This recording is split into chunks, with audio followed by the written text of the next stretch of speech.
گاڑی کی خرید و فروخت کرتے ہیں نا تو بڑی ساری احتیاطیں اس میں کیا کریں. مثلاً آپ گاڑی بیچ رہے ہو, آپ کو احتیاط کرنی ہے کہ گاڑی کے پیسے لے لیے, گاڑی دے دی, یہ کافی نہیں ہے. گاڑی آپ نے بیچ دی, پیسے آپ نے لے لیے, اس چیز کو بھی انشور کریں کہ اگلا بندہ اپنے نام لگوائے گا. وہ کیسے آپ نے کرنا ہے وہ آپ کی ہیڈ ایک ہے. مثلاً کچھ پیسے رکھ لیں, آپ کہیں کہ جناب اپنے یہ نام لگواؤ گاڑی, تو اس کے بعد کوئی سلسلہ ہم ایسا کریں.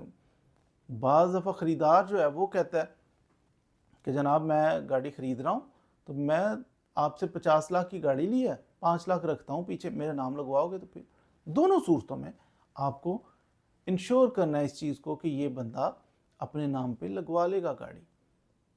گاڑی جب تک آپ سیل کر دی ہے نا, آپ نے پیسے لے لیا, بڑے خوش ہیں, اگلا بندہ مس یوز کرے گا تو پرچہ آپ پہ بھی ہونا ہے. بندہ مرڈر کر کے گاڑی کے اندر اس نے مرڈر کیا, وہ بھاگ گیا, ڈکیتی کر کے بھاگ گیا, گاڑی پکڑی گئی ہے تو پولیس ٹریس کر کے آپ کے پاس ہی آئے گی کیونکہ آپ کے نام پہ ہے.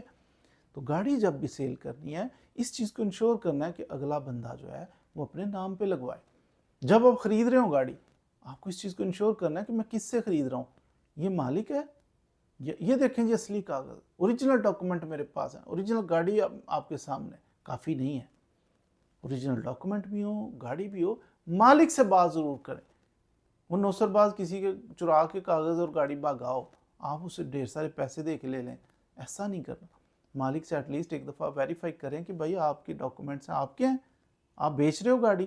تو ویریفیکیشن کے بعد تو گاڑی جب بھی لین دین کریں گاڑی کا تو خوب احتیاط کر لیا کریں تاکہ بعد میں آپ کے لیے ٹیکنیکلٹیز ارائز نہ ہوں.